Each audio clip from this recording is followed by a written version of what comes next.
The Whitehaven Raid of April 1778 is often described in popular history as a bold maritime attack or a daring adventure led by the American naval commander John Paul Jones. But the real significance of the raid was not military, it was political. To understand why the United States targeted a small English port town during the Revolutionary War, you have to examine the political environment of 1778, the international tensions surrounding the conflict, and the strategic motivations of the Continental Congress. The raid was less about military damage and more about sending a political message to both Britain and Europe. In 1778, the American Revolution had entered a new phase. The initial enthusiasm of 1775 to 1776 had given way to a long struggle for survival. The Continental Army suffered from shortages, the Congress struggled with finances, and public morale fluctuated. But politically, the United States had achieved two major breakthroughs: the Declaration of Independence and, more importantly, the alliance with France. France's recognition of American independence in early 1778 fundamentally changed the political landscape. It gave the United States international legitimacy and a powerful ally. But it also prompted Britain to shift its own political strategy. Before the French alliance, British policymakers believed the American rebellion could be contained with conventional military suppression. But once France joined the conflict, Britain faced a global war. Its attention had to stretch across the Atlantic, the Caribbean, the Mediterranean, and India. Suddenly, protecting the home islands, the British mainland, became increasingly important. British leaders feared potential French naval attacks or raids on coastal towns. This anxiety created political vulnerability, and American leaders recognized the opportunity.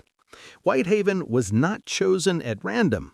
It was a symbolic political target because it represented British complacency. Despite being a moderately important coal port, Whitehaven had minimal coastal defenses. This weakness was the result of political decisions, not military oversight. For decades, Britain had invested heavily in protecting major naval ports like Portsmouth and Plymouth, but smaller ports were considered low risk. London believed the English Channel and the Royal Navy would deter any threat. Politically, coastal defense was not a priority, unless a town held strategic naval value. The American leadership understood that exposing this vulnerability could have major political impact. It would force British politicians to answer difficult questions. How could the world's most powerful maritime nation fail to protect its own shoreline? What did this say about their ability to manage a multi-front war? Could the British public trust Parliament if an American commander could land on English soil? These political questions mattered more than any physical damage the raid might cause. At the same time, the Continental Congress was trying to demonstrate that America was capable of offensive action. Up to that point, the war was largely fought on American soil, making the colonies appear vulnerable and reactive. The political leaders of the new United States wanted to reverse that image. They wanted Europe to see America as a nation capable of striking the British Empire directly. A foreign raid, even a small one, would symbolically elevate the political legitimacy of American independence in the eyes of France, Spain, and other European observers. John Paul Jones, who would lead the Whitehaven Raid, became the instrument of this political strategy. While he was a naval commander, his mission was fundamentally political. The Continental Congress did not expect him to weaken the British Navy. That was impossible with the small vessels available. Instead, they encouraged him to conduct psychological and political warfare. Jones understood this perfectly. His letters to Congress and to Benjamin Franklin emphasized the political value of carrying the war into the enemy's country. He believed this would pressure the British government, stir public fear, and force London to divert resources away from North America. Jones also had personal political motivations. A Scottish immigrant who resented British aristocratic power, he saw the raid as a way to humiliate the British political elite. But he also knew success would elevate him within American political circles. Naval officers were competing for attention, funding, and recognition from Congress. A politically impactful mission on British soil would give Jones credibility and strengthen the argument for expanding the nascent American Navy. Meanwhile, British internal politics were in disarray. Lord North's ministry struggled to maintain support in Parliament. Critics accused the government of mismanaging the war.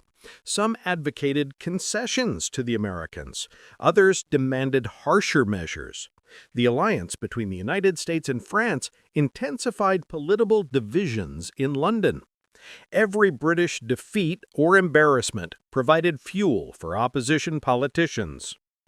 Thus, an American raid on English soil, even a small one, had the potential to shake British confidence and embarrass the government. Britain's political opponents, particularly the Whigs, used such incidents to argue that Lord North's administration had lost control of the war and miscalculated the strength of the American movement. The political significance of Whitehaven was also tied to civilian morale. The British public had never imagined that American vessels could reach their shores.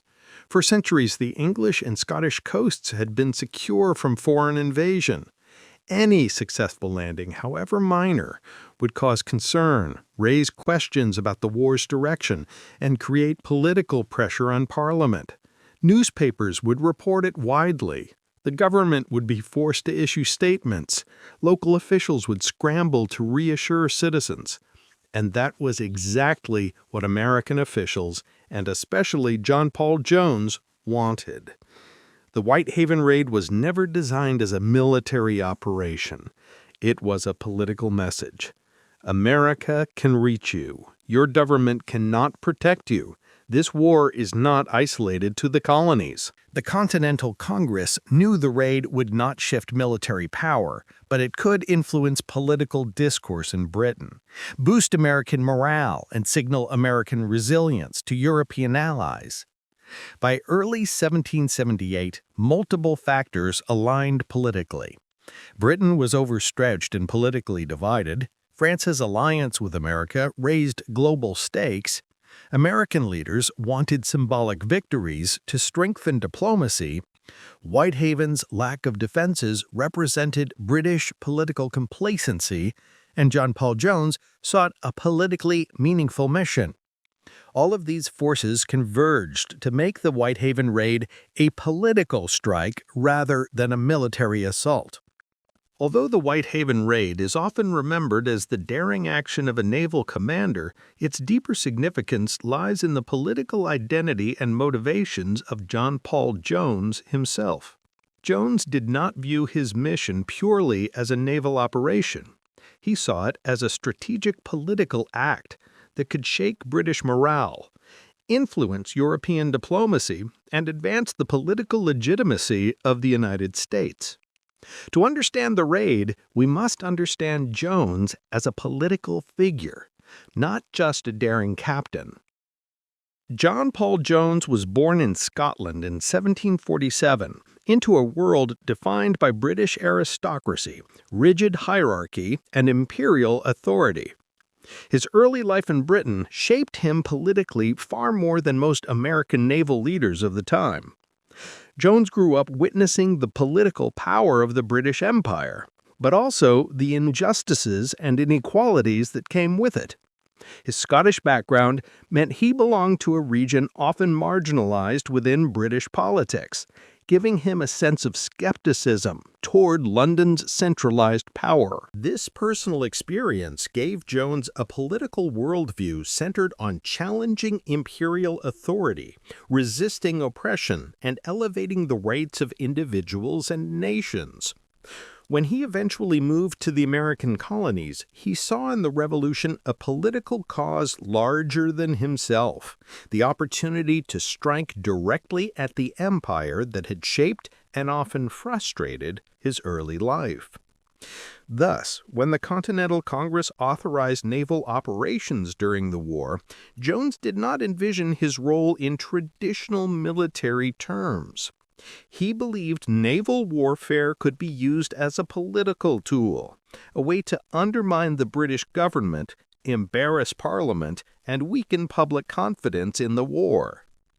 His letters revealed this attitude clearly. He often emphasized political effect, public alarm, and psychological impact more than tonnage or military strength. In this way, Jones became one of the earliest practitioners of what today might be called political warfare or strategic communication. His political ambitions were not limited to humiliating Britain. Jones also wanted to elevate the status of the American Navy. At the time, the Continental Navy was small, poorly supplied, and rarely taken seriously by Europeans. Jones understood that a high-profile strike on British soil would send a message to France, Spain, and other potential allies that America had the resolve, creativity, and daring necessary to operate like an emerging global actor. Benjamin Franklin, acting as the primary American diplomat in France, understood Jones' political power. Franklin and Jones formed a working relationship built on shared strategic vision. Franklin recognized the propaganda value of a successful raid along British coastline. He knew such action would support French enthusiasm for the alliance and undermine British arguments that the Americans lacked military capability. For Franklin, Jones became a political instrument, not just a naval commander. The Continental Congress also saw Jones as a politically useful figure. Unlike many American leaders who were born in the colonies, Jones was European-born, spoke with a British accent, and understood British maritime culture. This gave him a unique political advantage. His very identity made him a symbol of internal dissent coming from within the British world. When Jones sailed under the American flag, he personified the idea that British subjects could reject the authority of the empire and align themselves with the principles of the American Revolution. Meanwhile, British politicians underestimated the potential for an American raid. They believed that any threat to Britain's coastal towns would come from France or Spain, not from small American vessels. This miscalculation reflected political arrogance more than military analysis. Britain's naval supremacy made it difficult for members of Parliament to imagine a scenario in which an American ship could cross the Atlantic, slip past patrols, and strike an English port. This was exactly the sort of complacency that Jones intended to exploit. Whitehaven became a target largely because Jones knew it would embarrass the British political class. Whitehaven was a coal port that supplied much of the Irish Sea region. Burning its ships would not cripple the British war effort, but it would force political leaders to confront their vulnerability. Jones believed the psychological shock of the raid would ripple through Parliament, generating debates, criticism, and public fears. He wanted British newspapers to print headlines that would shame the government for failing to protect its own coasts. To Jones, this was political warfare. He also saw the raid as a way to communicate with the British people directly. He believed that showing Britain's working-class citizens how vulnerable their government was might encourage political pressure on London to end the war. The American Revolution had strong pockets of sympathy within Britain, especially among merchants, laborers, and dissenting political factions. A raid that exposed government failures might strengthen these anti-war groups, weaken public support for the conflict, and increase pressure on Parliament to pursue peace. But Jones's motivations were not universally admired in America. Some members of Congress doubted the value of raiding British towns, fearing it might provoke harsher British retaliation. Others worried that attacking civilian ports might be seen as dishonorable. Jones had to convince political leaders that his actions served a legitimate political purpose, and he succeeded only after arguing that Britain had already burned American towns, such as Falmouth, Norfolk, and others, earlier in the war. In Jones's mind, the raid was not escalation, it was retaliation. The political importance of the raid is further illustrated by the fact that Jones did not intend it as a one-off adventure. His strategy included multiple coordinated attacks designed to create maximum political embarrassment. After Whitehaven, he planned to capture British nobility, disrupt trade routes, and attack additional ports.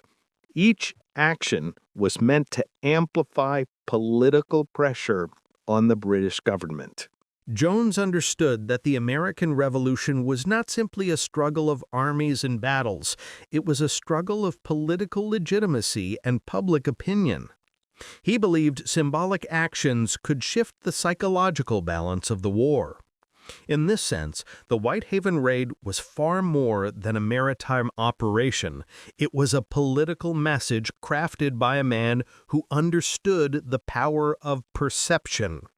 By the time Jones approached Whitehaven, the raid had already served its political function. Its mere planning caused fear in British circles once rumors spread. The raid itself would magnify that fear, shaking confidence in the British government and proving that the war could reach the British mainland. Although the Whitehaven Raid is usually remembered for the night Jones and his crew slipped ashore, the political foundation of the raid was formed long before anchors were lifted. The planning phase reveals how the United States, still a fragile new republic, used naval operations as diplomatic tools, psychological weapons, and political messages aimed at audiences far beyond a small English port town. Whitehaven was chosen not simply as a military target, but as the centerpiece of a broader political strategy designed to influence Britain, Europe, and the American public. In 1778, the American leadership understood a key truth.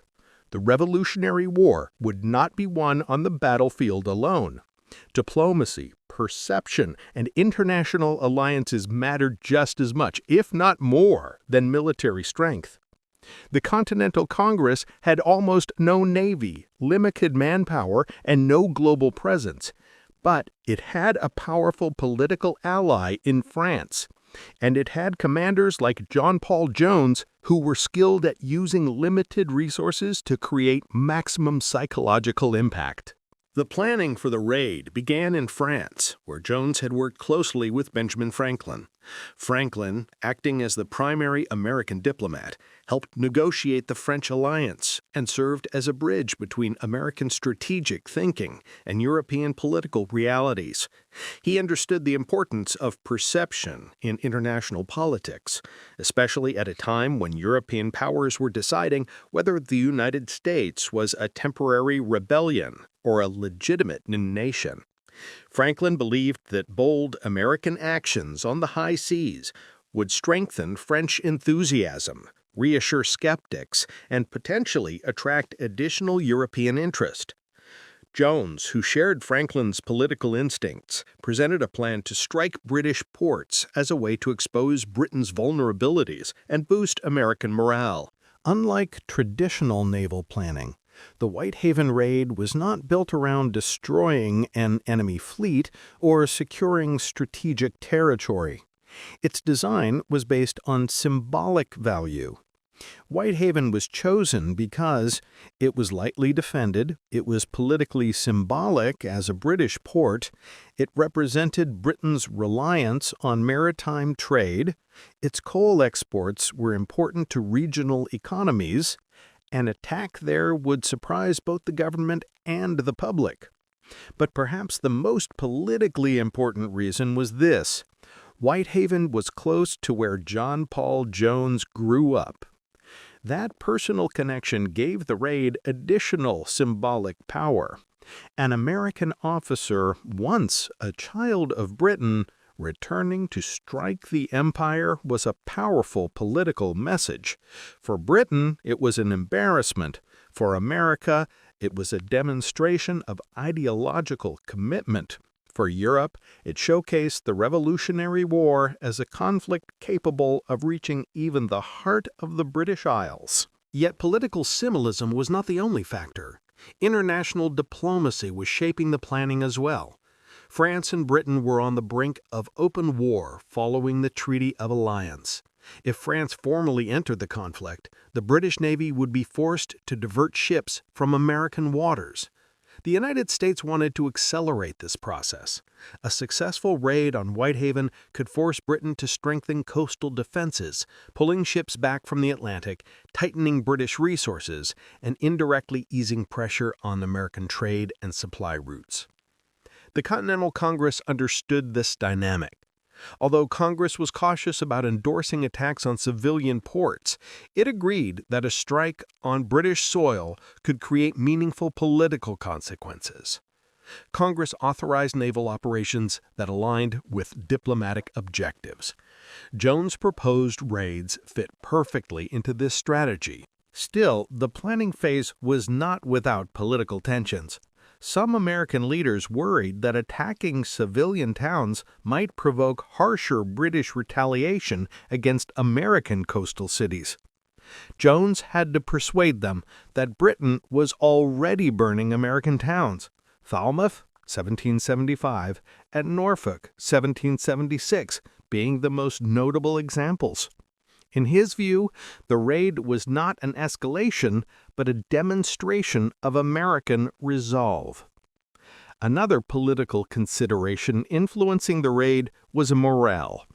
By 1778, the Continental Congress was struggling with finances, shortages, and lagging enthusiasm for the war. Public morale needed a symbolic victory.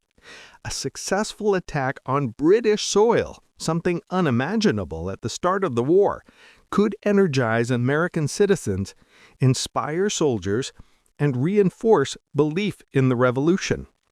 A political victory in a symbolic location would help compensate for America's military disadvantages. The planning also reflected Jones's ambition to elevate the American Navy's reputation. Up to that point, the Continental Navy had scored a few notable victories but was not widely respected internationally. A daring overseas raid could change that perception. European courts would take notice. The image of the United States as a rising maritime power would grow. To prepare for the voyage, Jones needed resources. But political obstacles complicated the process. The Continental Congress had limited funds, and French assistance was essential. Franklin played a key role in securing French support, helping Jones obtain the vessel Ranger. Jones and his crew operated under the American flag, but relied on French ports for supplies and logistics. Every step of the planning required a careful balance of American autonomy and French cooperation, reflecting the complexity of revolutionary diplomacy.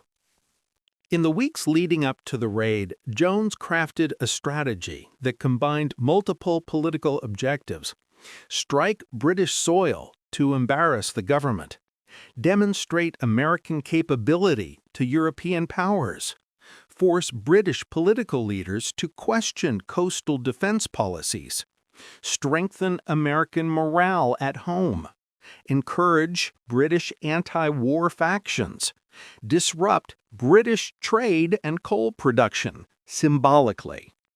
Each of these goals was political, not military. Jones wasn't planning to seize territory, destroy a navy, or occupy a port. He was planning to send a message. The political nature of the operation became clear in the way Jones prepared his crew. He emphasized discipline, minimizing harm to civilians, and maximizing symbolic effect.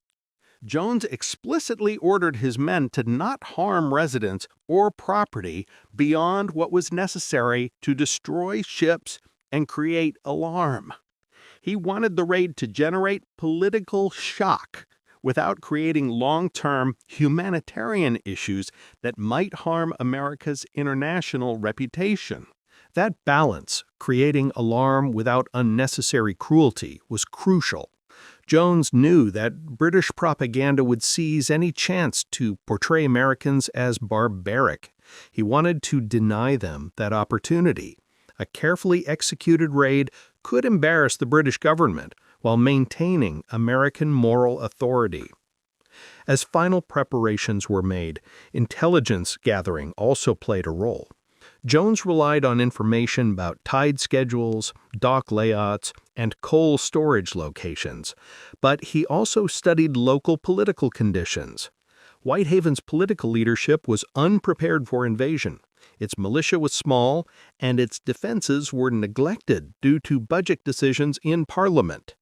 This lack of preparedness was exactly the vulnerability Jones wanted to expose. By the time the Rangers set sail in April 1778, the political groundwork for the raid had already been laid. Britain was stretched thin, France was entering the conflict, Congress was struggling, the American Navy needed a symbolic victory, and John Paul Jones saw an opportunity to achieve all these political objectives through a single daring strike. The raid that followed would become one of the most politically meaningful moments of the American Revolution, not because of the damage done, but because of what it represented. The night of April 23, 1778, when John Paul Jones and his crew approached Whitehaven, is often portrayed in traditional histories as a dramatic naval adventure, men rowing through the dark, slipping ashore in silence, and preparing to burn British ships in their own harbor. But if we look closely, the raid was conceived and executed as a political act, not a military operation. Its primary purpose was to send a message, not to secure territory or destroy infrastructure. In this part, we walk through the raid, not as a tactical event, but as a deliberate political maneuver designed to shape public opinion, British policymaking, and international diplomacy. When the Ranger reached the Whitehaven coastline, Jones was fully aware that the material damage the raid might cause would be small compared to its political significance. Whitehaven, at that time, was a moderately sized port town that served as a key coal supplier to Irish and regional markets, but it was not a major naval hub. The port did not contain warships or high-value strategic assets. What made Whitehaven politically important was not its military value, but its symbolic vulnerability. For centuries, British political leaders had insisted that the Royal Navy made the British mainland essentially invulnerable to attack. This belief shaped political decisions, budget allocations, and public confidence. Britain's global identity rested heavily on naval supremacy. To attack a British port, any port, was to challenge the foundation of that identity. This explains why Whitehaven, despite its modest size, carried immense political weight. Jones split his landing party into two groups, a decision driven by political logic. If both groups could set fires simultaneously in different parts of the harbor, the resulting alarm would create an exaggerated sense of scale, leading locals and newspapers to believe the attack was larger than it actually was. Jones understood that British perception, not actual destruction, was the heart of the mission. One group was tasked with setting fires among the ships anchored in the harbor. The other was instructed to target the fort's cannons to prevent any defensive response. But once again, these objectives had political rather than military significance. The goal was not to cripple British defenses permanently, nor was it to inflict major economic losses. It was to demonstrate that such defenses existed mostly on paper. Exposing that weakness would embarrass Parliament, frustrate local officials, and fuel public uncertainty. The raid itself, however, faced challenges that illustrate the limits of political warfare executed by a small force. Jones's men hesitated, morale wavered, and many who participated were inexperienced in covert operations. As a result, the fires set by Jones's group were insufficient to destroy the ships as intended. The second group failed to disable the fortifications effectively. Dawn approached faster than planned, forcing Jones to rush the operation. On the surface, the raid created limited physical damage. Only 1 or 2 ships were burned, and no lives were lost. Yet, despite these small material results, the raid achieved its political objectives remarkably well. The very fact that American forces had landed on English soil, undetected, unopposed, and able to set fires, caused a political shockwave far greater than any military success could have achieved. The British public, long accustomed to assuming that their homeland was unreachable, reacted with surprise and fear. Newspapers reported the raid widely, often exaggerating its scale. Some accounts claimed dozens of American ships had attacked. Others speculated that Whitehaven was only the first target in a larger American campaign.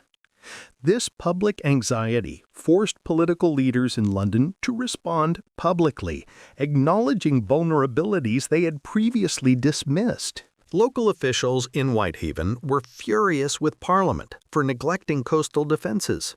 They blamed political decisions made in London for leaving the town unprotected.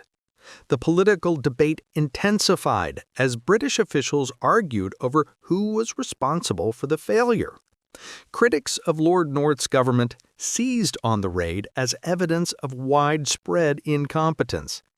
In Parliament, the Whitehaven Raid ignited discussions about coastal defense, naval distribution, and wartime budgeting. The simple question, how did an American ship land undetected on British soil, was politically devastating. It undermined public trust and strengthened the arguments of those who believed the war was mismanaged. This political fallout was exactly what Jones had anticipated. In his letters after the raid, he emphasized the political success of the mission rather than the tactical results. He wrote that the raid had alarmed the whole English coast, given their navy no credit, and shown them that they were not beyond our reach. This language reflects the political messaging at the heart of the operation. Another crucial political consequence of the raid was its impact on European diplomacy.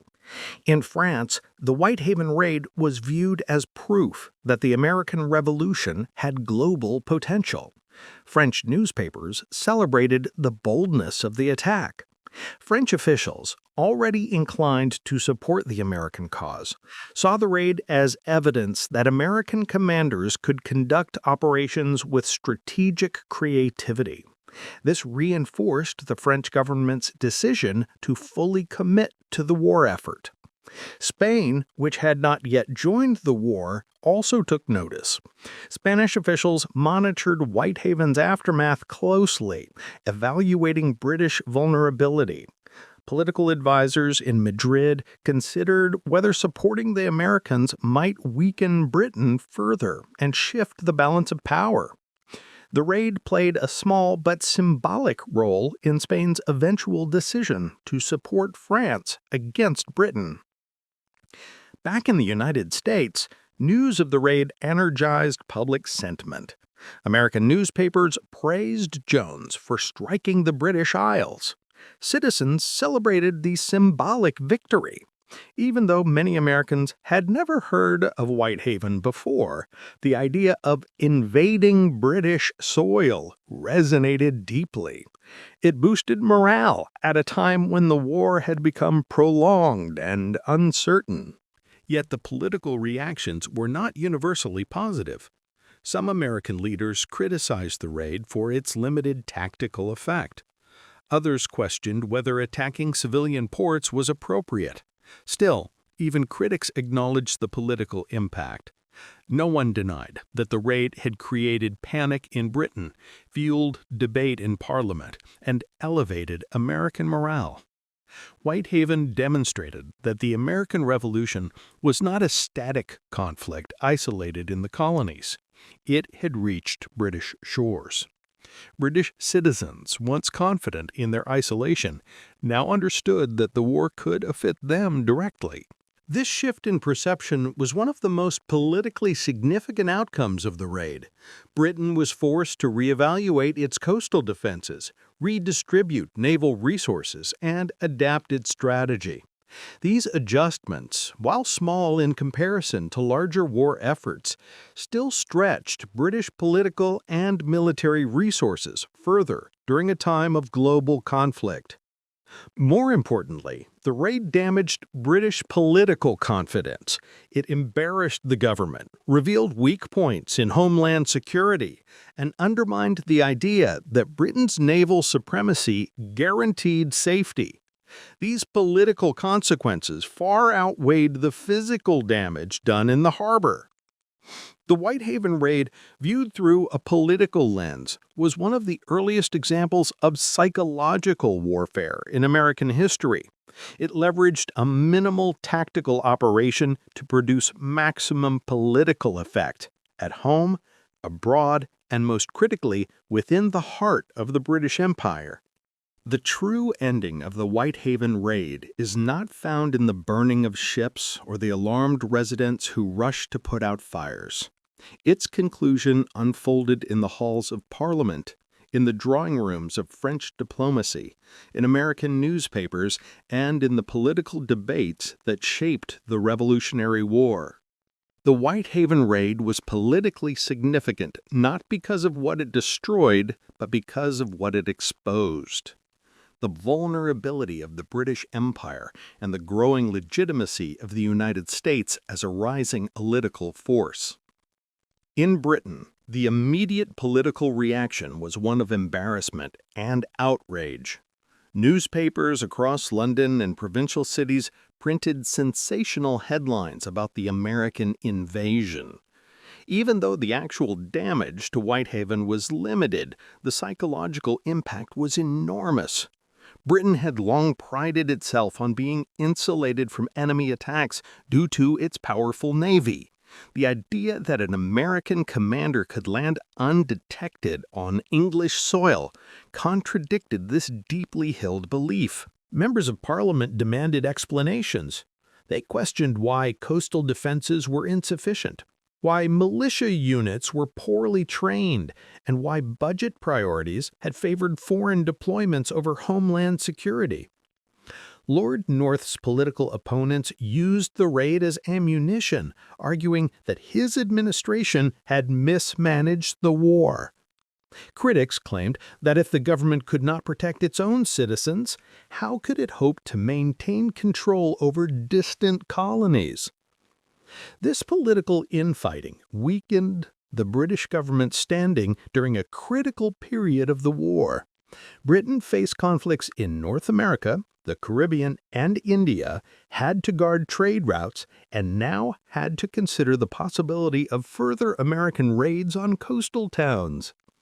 This strain, modest but real, contributed to the growing political instability that would eventually lead to Lord North's resignation in 1782. While the Whitehaven Raid was not the cause of Britain's political collapse, it became another symbol of a struggling administration fighting a war it could not control. In the United States, the political effects were almost the opposite. At a time when the Continental Congress faced financial hardship, internal disagreements, and uncertainty, the raid offered a morale boost. Leaders in Philadelphia celebrated the boldness of the action. Newspapers praised John Paul Jones for demonstrating that America could strike back, not just defend itself. The idea that an American captain had led an attack on English soil held incredible symbolic value. It reinforced the belief that the United States was not a weak rebellion, but an emerging nation capable of offensive strategic action.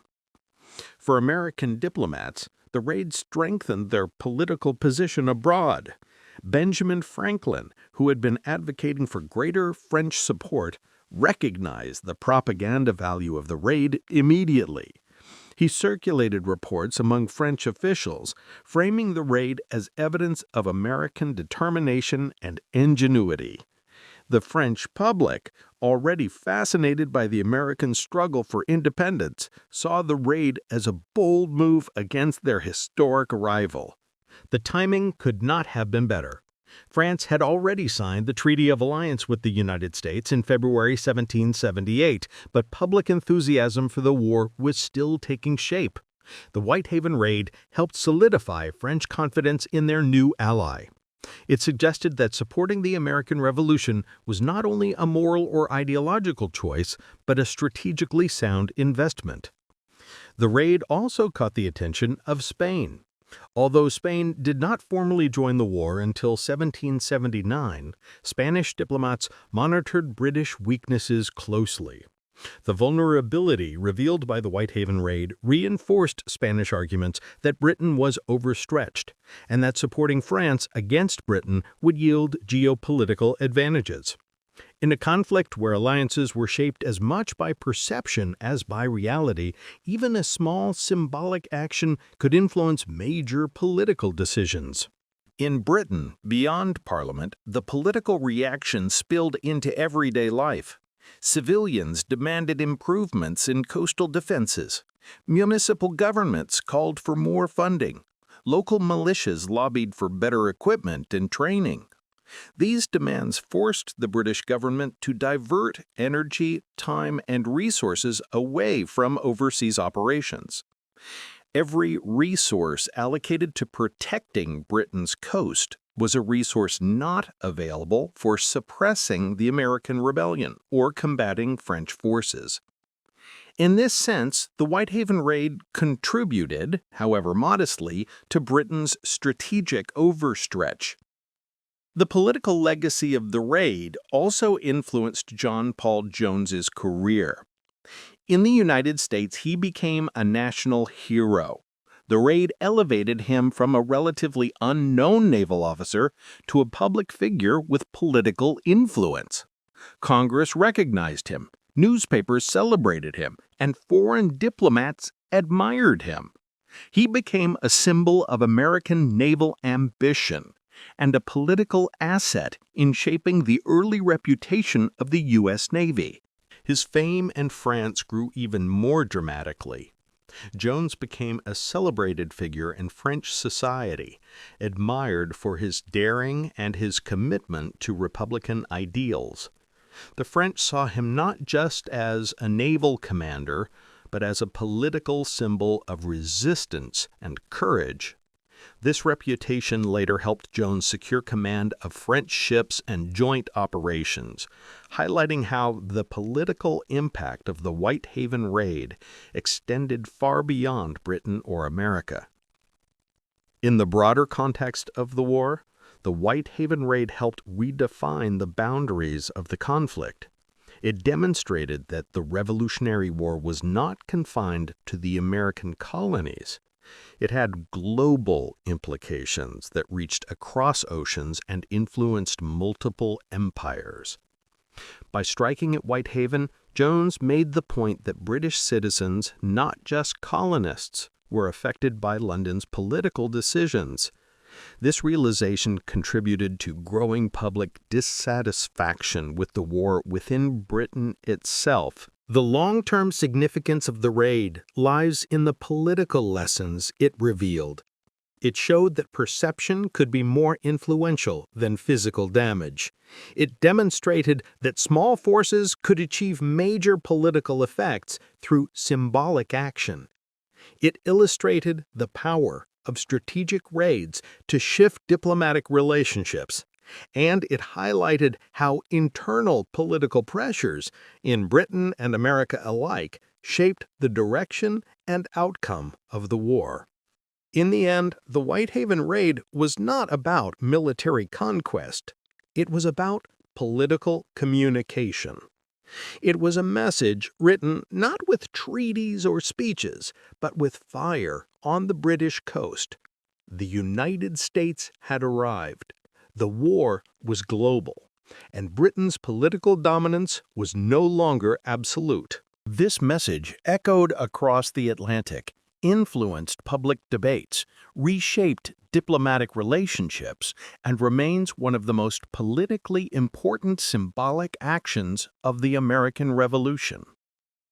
The war continued for several years, but the political ripple effects of the Whitehaven Raid endured. Britain's confidence was shaken. American morale was strengthened. European allies gained assurance, and John Paul Jones became a political icon. The raid's lack of physical destruction has often caused historians to overlook its deeper meaning. But when viewed through a political lens, the Whitehaven Raid stands as one of the most revealing moments of the Revolutionary War. Proof that even the smallest actions can shift the course of history when they strike at the heart of political power.